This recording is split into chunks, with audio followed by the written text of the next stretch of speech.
Exercice numéro 2 sur la réalisation de pièces, sous CATIA V5 R18, on est sur, la réalisation d'une équerre. Donc l'objectif est globalement le même que l'exercice 1 traité précédemment avec la réalisation d'esquisses. Les fonctions qu'on va utiliser par rapport aux esquisses seront l'extrusion et la poche vues précédemment, avec cette fois-ci, on va ajouter la réalisation de trous et sa cotation.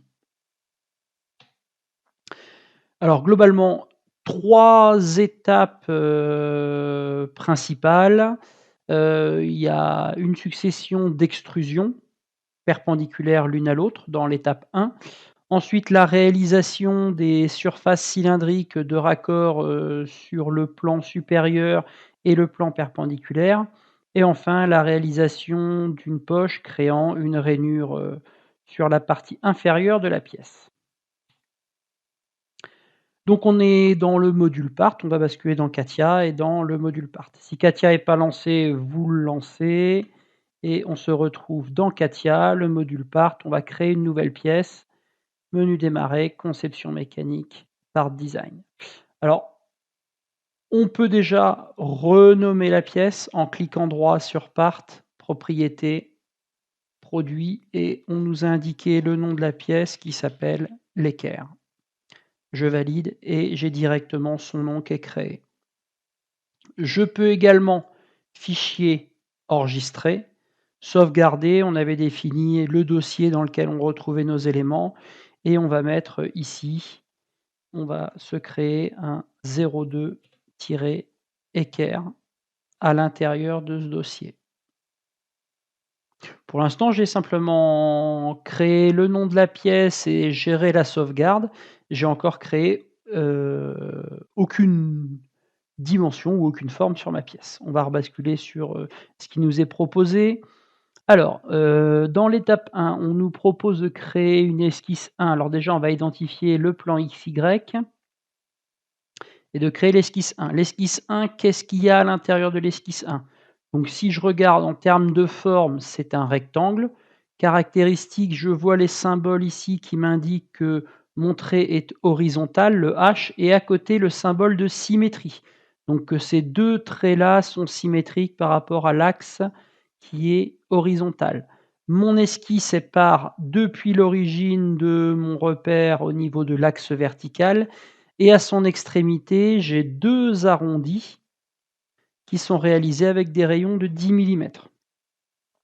Donc un rectangle, 2 arrondis symétriques par rapport au centre, 82, 52 et rayon de 10. Allez, on y va. On nous a dit dans le plan XY, créer une esquisse. Je vais prendre mon rectangle. Mon rectangle, je le fais partir depuis l'origine et je vais le positionner. Voilà. Donc là, je vois déjà que la contrainte de coïncidence est posée, mon trait est vert, et si je cherche à le bouger, je ne peux plus le bouger comme ceci. Alors première chose, trait du haut, contrôle, trait du bas, horizontal, le clic et je vais gérer la symétrie. Donc là, si je bouge l'un, l'autre bouge avec. On va positionner de la cotation. Alors, on va double-cliquer sur contrainte. L'avantage, c'est qu'en double-cliquant sur contrainte, quand vous prenez et que vous créez une contrainte, 152, et bien là, j'ai encore la main, donc j'ai pas besoin de recliquer. Je clique ici pour créer mon 82, comme ceci. Je vais recentrer mon carré. Et j'ai 2 arrondis à chaque extrémité. Donc ce que je vais faire, c'est que je vais prendre le point. Je vais prendre le point. Ah oui, je suis toujours en mode ici. Donc je vais sortir du mode. Si vous avez créé la cote, vous l'éditez ou échappe au clavier. 82-52. Quand vous avez un problème sous CATIA, toujours échappe, vous échappe 2 fois et c'est réglé. J'ai pris les 2 points et je vais faire des arrondis. Alors, ici, soit vous créez votre arrondi manuellement, soit vous avez la possibilité dans la barre ici de définir votre rayon de 10 millimètres et vous validez par entrée. Alors l'inconvénient ici, c'est que si vous avez créé vos arrondis, alors encore une fois, vos cotes, ne les placez jamais sur un trait, mais toujours entre 2 traits. Ici, j'ai bien pris la cote de 152 entre ce trait-là et ce trait-là, donc cette cote, elle reste. Par contre, ici, on a positionné le 10, mais le 10, il n'est pas fixé. Donc ici, je double-clique et je repositionne la cote. Voilà. Alors, c'est un peu un inconvénient, ça. 82 et 152, rayon de 10, c'est fait. On nous demandait une extrusion de 28 millimètres. Je sors de l'atelier et je fais une extrusion de 28 millimètres. Aperçu. OK. Mon extrusion, ici, elle est faite. Ça correspond à peu près à ce qui m'est proposé. 3. Définir l'esquisse suivante sur la face arrière. Alors, ça veut dire qu'il va falloir qu'on clique sur la face arrière pour créer et on a un, trapèze qui a pour base, ici, la surface supérieure de ma pièce et un sommet sur mon trapèze de 38. À mon avis, la cote de 22 doit y avoir la même de l'autre côté. Alors là, je dirais que stratégiquement, quand on va commencer à anticiper, on pourrait peut-être mettre, 38 et une symétrie de chacun des 2 éléments par rapport au centre et une cote de 80. Allez, c'est parti. Je tourne ma pièce, je me positionne à l'arrière de ma pièce et je crée mon esquisse. Je glisse ceci et je vais zoomer. Alors, dans les formes, est-ce qu'on me propose le trapèze? Apparemment non. Donc ici, pour dessiner mon trapèze. Alors déjà, première chose, on l'a vu dans l'exercice précédent, le trait qui est ici, il pourrait me servir. Donc qu'est-ce que je vais faire? Je vais m'en servir plutôt que d'avoir à le construire. Je vais cliquer ici et je vais faire une projection d'éléments 3D. Et là, mon trait, il est directement construit. On a le droit d'être feignant et d'être intelligent. Je vais prendre l'option contour. Alors, je vais m'aligner comme ceci, mais je ne vais pas le positionner directement. Si, je peux le positionner directement dessus, magnifique. Comme ça, et là, je vais verrouiller. Je profite de la tâche automatique pour que ce soit positionné. Il y a un dernier trait qui reste ici, échappe au clavier, et c'est directement positionné. On a une cote de 80 entre l'axe horizontal et le haut, comme ceci. Et on a une cote de 38 ici. Alors, tout à l'heure, je vous disais, je ne suis pas fan de la cote de 22 qui est indiquée dans le tuto parce que ça ne rend pas dynamique ma construction, alors que je sais que cet élément-là et cet élément-là sont symétriques par rapport à l'axe. Donc, avec un tout petit peu de recul, si j'ai à le construire, je sélectionne les 3 éléments, attention dans le bon ordre, 1, 2 et 3, toujours l'accent dernier, pour le rendre symétrique. On peut le vérifier si on veut. Allez, on va prendre ceci, on va mettre le trait, clic droit, direction de mesure verticale, non, horizontale, pardon. On recommence. Clic droit, direction de mesure horizontale. Effectivement, ça nous amène une cote de 22. Avec la symétrie que j'ai positionnée, si je mets en plus une contrainte dimensionnelle de 22, vous voyez que la couleur qui apparaît, c'est du violet. Ça veut dire qu'à ce moment-là, vous êtes surcontrait. Donc, cette contrainte, on va la positionner. Ça nous a permis de vérifier que ce qu'on a fait était bon, mais on va le supprimer. Et on le supprime. Mon esquisse, elle est intégralement verte. Je peux sortir de mon atelier. Et j'ai bien construit à l'arrière de ma pièce ce qui m'était demandé. Ceci, on nous demande de l'extruder de 27 millimètres. Allez, c'est parti. On développe. C'est bien mon esquisse 2 qui est sélectionnée. Et j'en fais une extrusion. Ah, remarque, est-ce que je suis dans le bon sens? Non. Donc là, on va jouer sur la flèche. Je peux appuyer dessus. Et de 28, ici, je vais passer à 27. Aperçu. OK, ça marche. J'ai bien mes 2 plans perpendiculaires qui ont été créés, comme on me l'a demandé. La suite, page numéro 17. Alors, définir l'esquisse suivante. Alors, où est-ce qu'on la définit? Mettre une coïncidence sur l'arc. Donc, à mon avis, ici, si on l'a positionné, on est forcément à l'arrière de ma pièce. Ici, en termes de représentation, vous ne voyez pas le trait ici qui représente l'intersection entre la partie verticale et la partie horizontale. On est donc à l'arrière de la pièce. Et à l'arrière de la pièce, on nous indique qu'on a une coïncidence entre le centre du cercle et l'axe vertical, OK, ici, et qu'en plus, on doit avoir du diamètre 38. On a mis la cote de 38. Alors, très sincèrement, ce diamètre 38, moi, je vais m'en passer. On va tout simplement dire que notre cercle, il est coïncident avec nos arêtes et une extrusion de diamètre 32. Allez, on y va. Je vais à l'arrière de la pièce, je vais créer une esquisse, je vais créer un cercle. On m'a dit que ce cercle, il est coïncident avec l'axe vertical et j'arrive pas à le positionner comme ça, donc je vais juste le positionner comme ceci. Je vais dire que ça et ça, c'est coïncident. Je vais valider et que l'arête et mon cercle est coïncidente aussi. L'avantage des contraintes géométriques, c'est que ça me permet d'éviter, mon cercle il est vert, je ne peux plus le bouger, ça me permet d'éviter de poser la cote de 38. C'est exactement la même chose.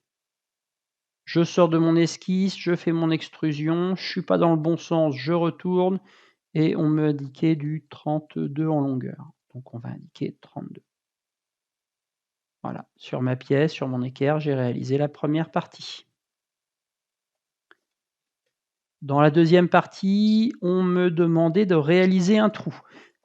Alors, remarque, quand vous réalisez un trou et que ce trou, comme le trou qui est proposé, est coaxial au trou de diamètre 38, c'est-à-dire qu'il a le même axe, ils sont centrés l'un par rapport à l'autre, en sélectionnant l'arête et la face, vous allez avoir une position automatique qui va être créée. C'est-à-dire que si je viens sélectionner mon arête ici, que je prends ma fonction trou, si je regarde dans le bas, dans la partie basse, on me dit sélectionner une face ou un plan. Mon plan, il est ici. Et à partir du moment où vous avez sélectionné l'arête et le plan, il le positionnera automatiquement coaxial. Alors ensuite, il nous reste à remplir les indications. On nous demandait du diamètre 18, trou simple, type simple jusqu'au suivant.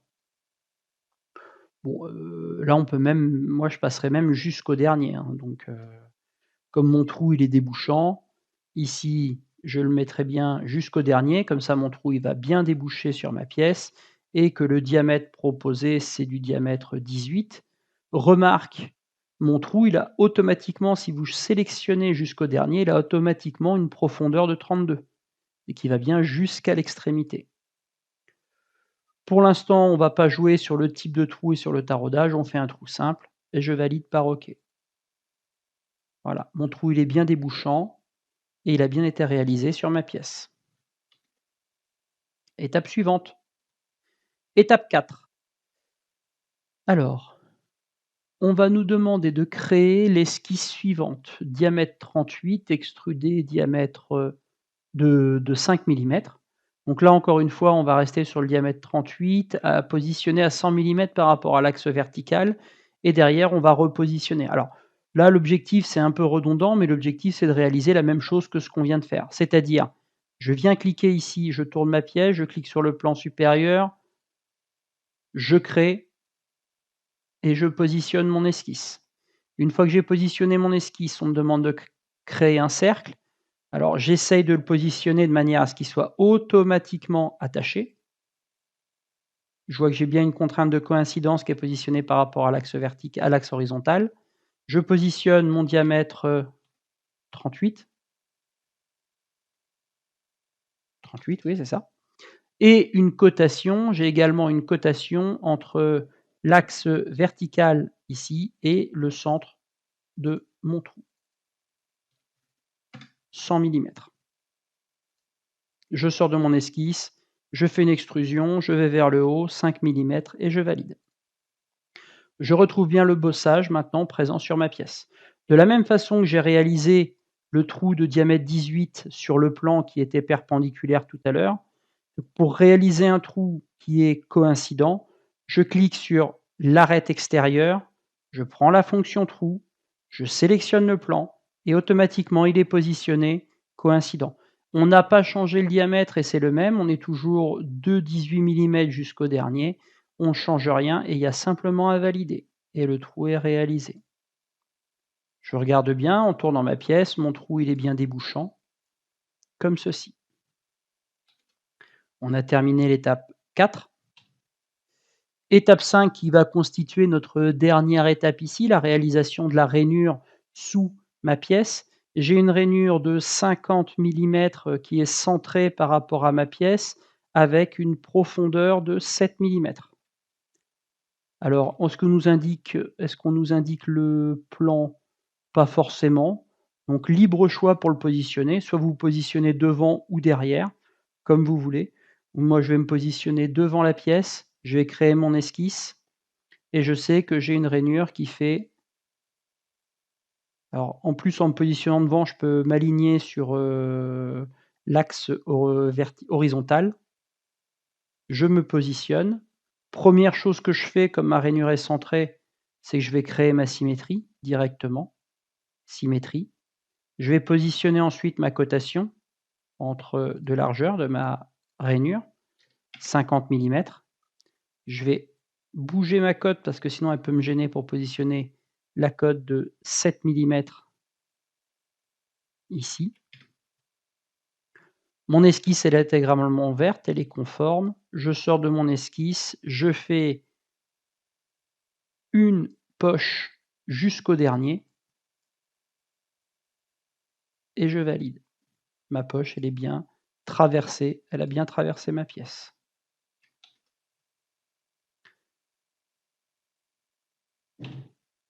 On n'a pas de note particulière. On arrive à la fin du deuxième exercice. Notre pièce est réalisée comme ceci, notre équerre est conforme. 2 choses à faire, je vais cacher mes plans à la fin. Je cache mes plans et surtout, je n'oublie pas de sauvegarder fichier. L'avantage, c'est qu'on a déjà sauvegardé au début de l'activité. J'ai juste à faire sauvegarder et à la fin, je retrouve bien mon fichier qui est sauvegardé, l'équerre qui vient d'être sauvegardé ici. J'ai bien tous les éléments qui sont à l'intérieur. Fin du deuxième tuto.